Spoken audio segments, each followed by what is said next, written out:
Olá, sejam bem-vindos a 21 Trading Coaching. Lhes fala Douglas Suchensky, apresentando o nosso tradicional informe semanal, válido para esta semana de 9 a 13 de junho de 2014. Informe completamente patrocinado pela nossa aplicação, a nossa app, disponível aí para o seu celular Android, também para o seu smartphone, e também temos a versão web, onde você poderá usufruir da nossa plataforma online. Muito bem, vamos então com o nosso calendário econômico.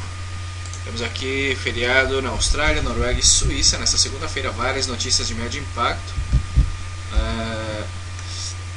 Vemos aqui no Canadá às 9h15 am, horário de Brasília, inícios de construção.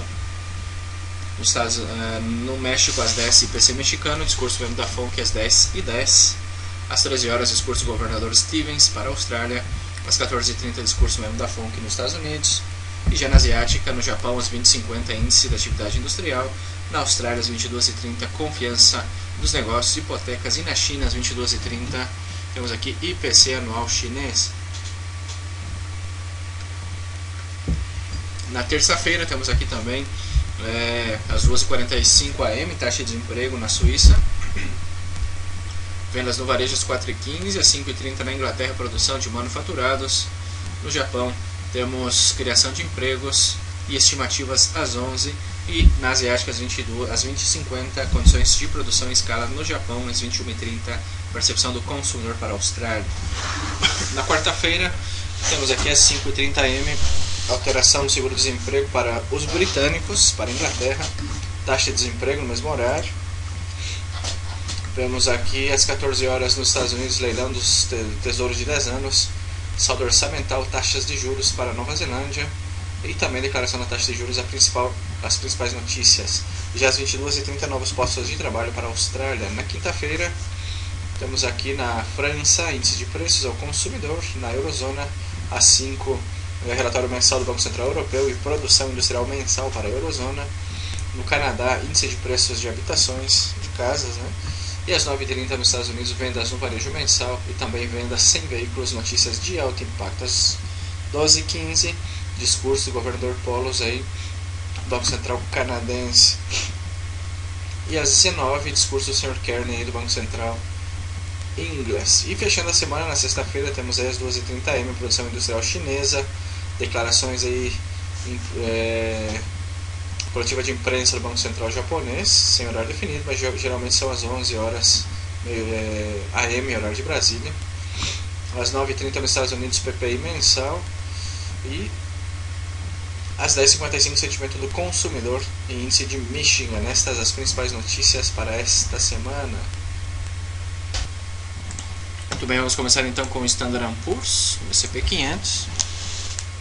Bom, os índices americanos realmente imparáveis, seguem, não tem nenhum sinal de que venham corrigir, que venham apresentar correções, melhor dizendo.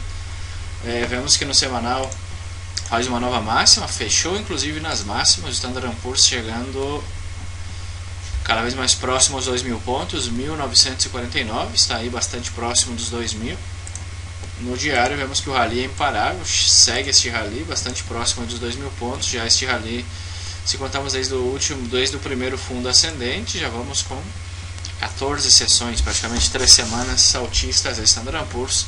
Não vemos nada que não seja compras por aqui. Vemos que em 4 horas segue dentro do canal altista, bastante vertical, é verdade. Porém, a euforia continua e as declarações dos dados econômicos têm ajudado aí aos índices americanos seguirem atrás aí de novos máximos. Se vemos o Nasdaq. O Nasdaq é a mesma situação. Vemos que no mensal executando o pivô de alta, né? Que está executando o pivô de alta no mensal. Sobrecompra é brutal, porém, tecnicamente falando, estava executando o pivô no mensal. Já vamos com 3 semanas altistas, completamente bullish este Nasdaq. O ideal agora seria um pivôzinho de alta em weekly para buscar uma compra no diário. Depois dessa consolidação, para os operadores de breakout, que foi um excelente negócio operar essa ruptura. Veja que o Nasdaq aí segue também, e este um pouco mais vertical. Já vamos com 16 sessões altistas, este Nasdaq completamente bullish, não vemos nada também que não seja compras. Esperando aí reduções e sobrecompras para buscar uma compra, uma entrada. Já o Dow Jones a mesma situação, um pouco mais atrasado. Vemos que no mensal também rompeu aqui nessa zona de resistência, rumo aí os 17 mil pontos, bastante próximo dos 17 mil pontos. No semanal também fechando aí muito próximo das máximas, as máximas de 16.937 pontos, então muito próximo aí das máximas dos 17 mil. Aqui a mesma situação, rompeu para os operadores de breakout, fez a ruptura com muita força. Vamos esperar uma redução aí dessa sobrecompra para buscar uma entradinha e acompanhar a tendência. Já na Europa, o DAX, o índice alemão, o DAX 30 vemos que está um pouquinho mais atrasado, porém também executando o pivô de alta no mensal. Aqui nós temos o pivôzinho, executou, um pivôzinho bastante interessante, um pivô muito bonito, muito técnico. Vemos que no semanal rompeu também, os operadores de breakout estão muito contentes com essas rupturas, com movimentos bastante previsíveis que têm apresentado esses índices. Já vemos que aqui o diário também executando o pivô de alta, a mesma situação, totalmente altista, completamente esticado esses movimentos, porém isso não para de subir. Já em Paris, o K40 vemos que também executando com muita força, no semanal fechou aí nas máximas, chegando aí às máximas de 4.590. Vemos que no diário também executou o pivô de alta, falamos desse breakout, os operadores de breakout também devem estar bastante contentes. Mas a ruptura fechou nas máximas, vamos esperar o seguinte pivô de alta no K40, talvez para entrar comprados por aqui. Já o índice australiano, esse sim me chama a atenção, está um pouco mais atrasado em relação aos demais. Aqui fizemos uma semana passada um contra-tendência, tiramos aí uma relação risco-benefício de 2:1. Neste índice, um seguinte padrão de continuação altista. Aqui temos uma possível P-formation, porém eu operaria o breakout da média móvel de 200 assim, ou o seguinte padrão acima da média, o que eu não sei se dará, né?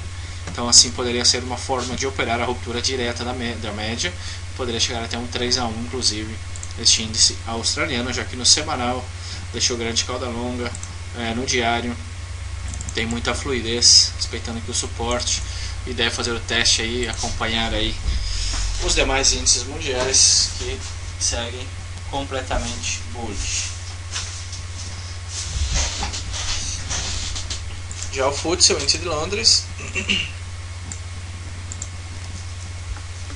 o índice de Londres vemos que está aí atacando a resistência no semanal, consolidação altista aqui no weekly. Já no diário temos aqui também, vamos esperar a ruptura aqui dos 6.177, se fizer a ruptura poderemos buscar os 7.000 pontos, poderemos pensar no seguinte throwback, no seguinte padrão de continuação altista em 4 horas acima desta consolidação no FTSE, deve seguir também os movimentos dos demais índices mundiais. E o Nikkei, o índice japonês, o Nikkei vemos que está aí atacando a resistência dos 15.200, se fizer a ruptura deve chegar até os 16.000 pontos. No diário executando o P-formation, o movimento está muito esticado, muito vertical, está em plena zona de resistência. Se fizer essa ruptura numa primeira pernada deve chegar até os 15.400. Vamos esperar, eu gostaria de uma aproximação ao média móvel de 200, aqui eu compraria. Essa aproximação da média móvel de 200 períodos aqui no diário, eu faria uma compra no índice japonês. Muito bem, esse é o nosso informativo semanal para índices bursáteis, seguem totalmente altistas, olho com aos 200, também o Nasdaq e este FTSE pode ser interessantíssimos para operações compradoras durante esta semana. Bom, lhes falou o Diogo Lasuchensky, um abraço e fiquem com Deus. Bye bye.